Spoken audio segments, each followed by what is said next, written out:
Hello and namaskar दोस्तों, how are you? I hope you all are very well. Most welcome to the heights. Guys, we were discussing about the medieval Indian history. Medieval Indian history में हम लोग पढ़ रहे थे मुगल साम्राज्य, Mughal empire. काफ़ी important lecture है ये। कल के लेक्चर में हमने देखा था कि किस तरीके से बाबर भारत आते हैं और यहाँ पर मुगल साम्राज्य की स्थापना करते हैं। साथ ही साथ कल के लेक्चर में हमने बाबर से संबंधित इंपॉर्टेंट फैक्ट, महत्वपूर्ण तथ्यों को डिस्कस किया था। आज के इस लेक्चर में हम जो शेष बचे हुए इंपॉर्टेंट तथ्य हैं जो कि बाबर से संबंधित है, बाबर से जुड़े हुए हैं, उन्हीं के बारे में चर्चा करेंगे, डिस्कस करेंगे। कल के लेक्चर में हमने देखा था फर्स्ट बैटल ऑफ पानीपत, ठीक है, वहाँ उसके बाद से हमने वाइंड अप कर दिया था लेक्चर को। आज के इस लेक्चर को हम उससे आगे कंटिन्यू करेंगे। तो सबसे पहले हम क्या करते हैं गाइस, यहाँ पर एक टेबल बनाते हैं जिसमें बाबर के द्वारा जितनी भी बैटल्स लड़ी गई थी, जितने भी युद्ध लड़े गए थे, उसे उस टेबल पे लिख लेते हैं ताकि चीज़ें याद करने में बेहतर रहे। आप लोग भी नोट डाउन करेंगे। तो युद्ध, वर्ष, पक्ष और परिणाम।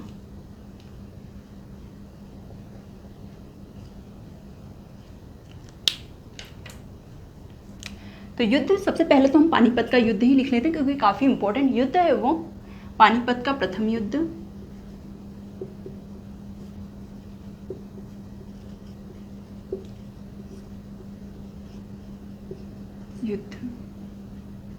वर्ष, समय लिखेंगे 21 अप्रैल 1526, ठीक है। 21 अप्रैल 1526 ईस्वी में पानीपत का प्रथम युद्ध हुआ था। किनके मध्य हुआ था? इब्राहिम लोदी। कल हमने विस्तृत रूप से चर्चा की है गाइस इस पे। यदि लेक्चर नहीं देखा तो जरूर से देखिएगा। इब्राहिम लोदी वर्सेस बाबर। और इसमें किसकी विजय होती है? तो निश्चित रूप से इसमें बाबर की विजय होती है। और इसी युद्ध में विजय के बाद में बाबर मुगल साम्राज्य की स्थापना करते हैं भारत में। पानीपत के प्रथम युद्ध के बाद में बाबर की दूसरी महत्वपूर्ण लड़ाई होती है खानवा का युद्ध।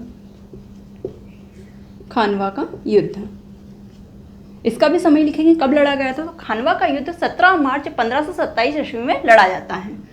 17 मार्च 17 मार्च 1527 ईस्वी, ठीक है। किनके मध्य हुआ था? तो राणा सांगा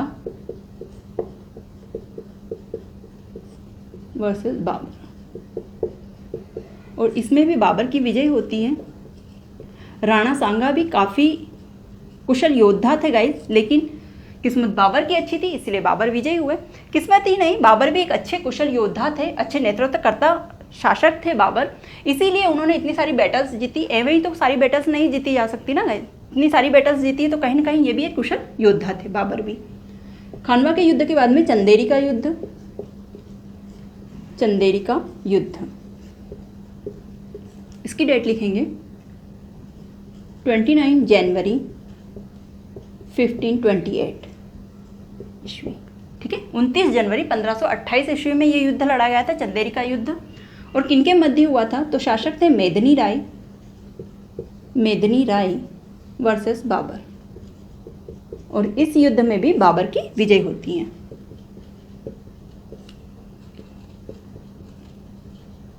इस युद्ध में भी बाबर की विजय होती है। और फोर्थ वाला युद्ध है, फोर्थ बैटल है इनकी, खानवा का युद्ध, सॉरी घाघरा का युद्ध।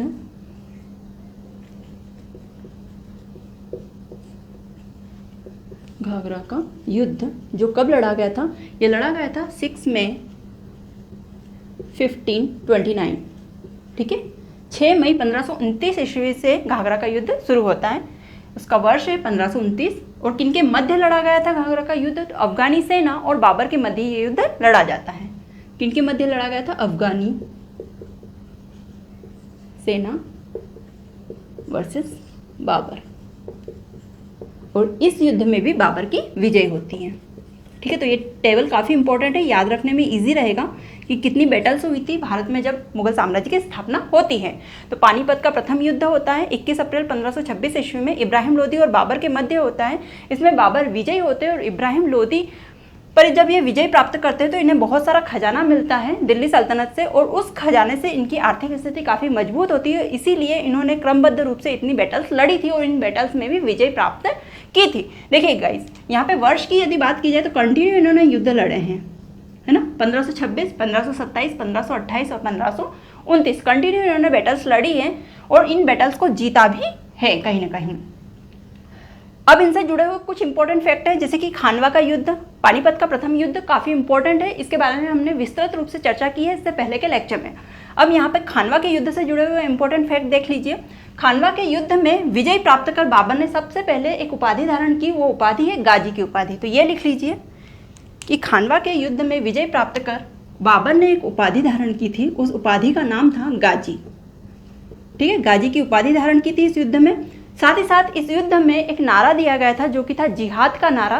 तो खानवा के युद्ध में ही ये नारा दिया गया था,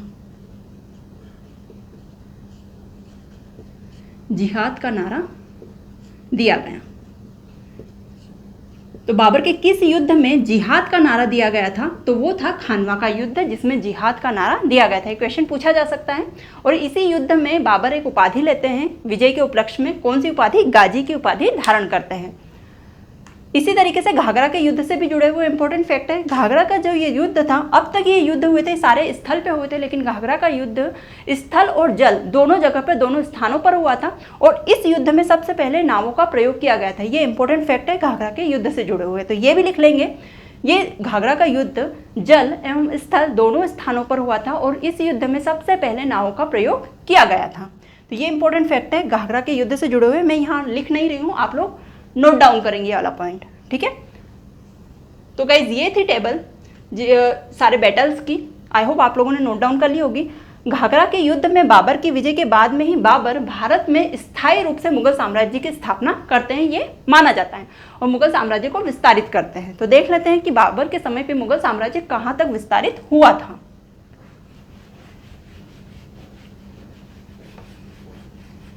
मुगल साम्राज्य का विस्तार देखते हैं कि बाबर ने। अच्छा गाइज, ये हम बाबर की बात करें तो आप लोग यहाँ पे बाबर हेडिंग डाल लीजिएगा, ठीक है, ताकि पता रहे कि हम किस शासक के बारे में यहाँ पे चर्चा कर रहे हैं। ये सारे बैटल्स भी बाबर के द्वारा ही लड़ी गई थी।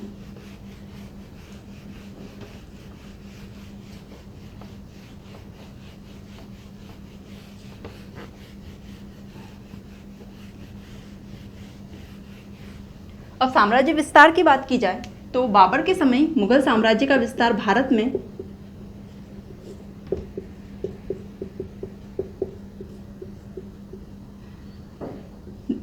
उत्तर में हिमालय से लेकर दक्षिण में ग्वालियर तक मुगल साम्राज्य फैला हुआ था, और पूर्व में बिहार से लेकर पश्चिम में सिंध तक मुगल साम्राज्य विस्तारित था। ठीक है, उत्तर में कहाँ तक फैला था? उत्तर में हिमालय से लेकर दक्षिण में ग्वालियर तक, और पूर्व में बिहार से लेकर पश्चिम में सिंध तक मुगल साम्राज्य को विस्तारित किया था। किसने? बाबर ने, भारत में। ठीक है, ये भारत में बात हो रही है। तो ये विस्तार देख लिया हमने मुगल साम्राज्य का भारत के अंदर। अच्छा खासा शासन चल रहा था, लेकिन एक डेट काफी इंपॉर्टेंट जो आने वाली है, अभी डेट नोट डाउन करेंगे। 26 दिसंबर 1530 ईस्वी। ठीक है, 26 दिसंबर 1530 ईस्वी इसीलिए इंपॉर्टेंट डेट है, इंपॉर्टेंट महत्वपूर्ण तारीख है, क्योंकि इस तारीख को बाबर की मृत्यु हो जाती है। ठीक है, बाबर की मृत्यु काफी कम समय के लिए इन्होंने भारत पर मुगल साम्राज्य का शासन किया था। मतलब काफी कम समय के लिए मुगल साम्राज्य की राजगद्दी पर बाबर बैठे हुए थे। भारत की बात की जाए तो, ठीक है, 1526 ईस्वी में पानीपत का युद्ध लड़ते हैं और भारत में मुगल साम्राज्य को स्थापित करते हैं 1526 ईस्वी में, और 1530 ईस्वी में इनकी मृत्यु हो जाती है। ठीक है, केवल 4 वर्षों के लिए भारत में मुगल साम्राज्य को स्थापित कर पाते हैं। मतलब मुगल साम्राज्य तो आगे भी कंटिन्यू चला था, लेकिन बाबर का शासन केवल 4 वर्षों तक चला था। ठीक है, तो 26 दिसंबर 1530 ईस्वी में बाबर की मृत्यु हो जाती है। मृत्यु के बाद इन्हें आगरा के आराम बाग में दफनाया जाता है। आराम बाग में दफनाया।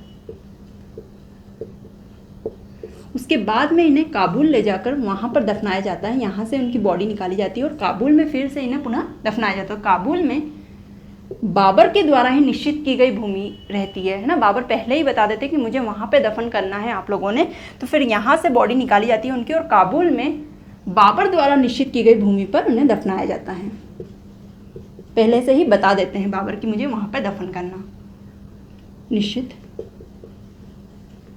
निश्चित भूभाग में दफनाया गया।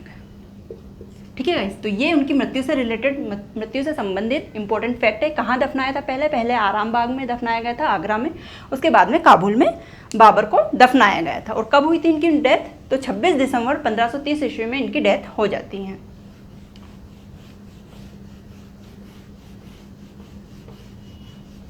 बाबर के द्वारा अपनी आत्मकथा लिखी गई थी, उस आत्मकथा का नाम है बाबरनामा। तुजुक ए बाबरी के नाम से भी उसे जाना जाता है। एग्जाम में क्वेश्चन पूछा जाता है। काफ़ी प्रसिद्ध आत्मकथा है।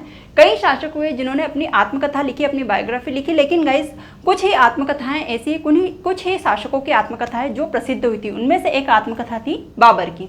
तो बाबर की आत्मकथा, स्वयं बाबर इसके रचयिता थे, उन्होंने खुद ने लिखी थी इनकी आत्मकथा, जिसका नाम था बाबरनामा।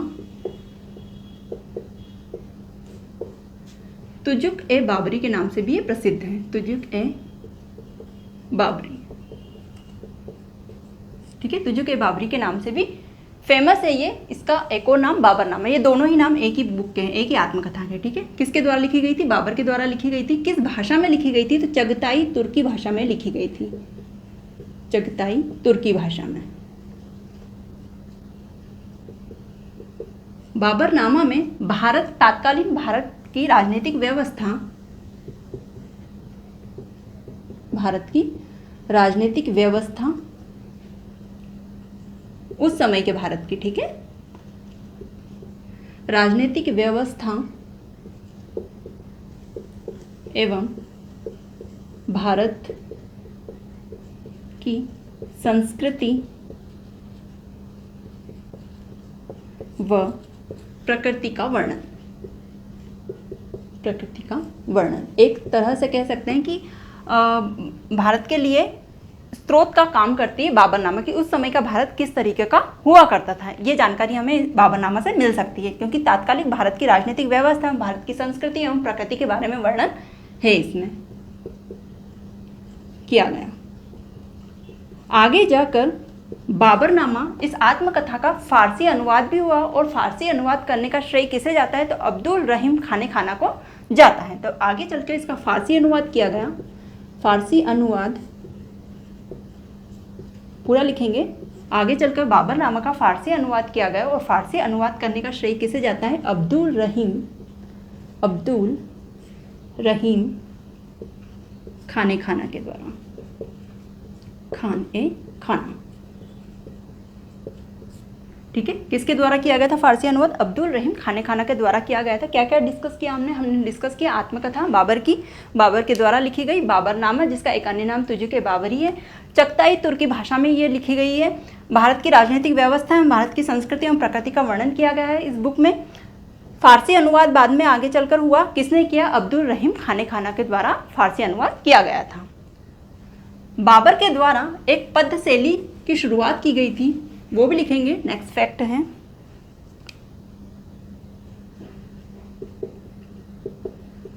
बाबर के द्वारा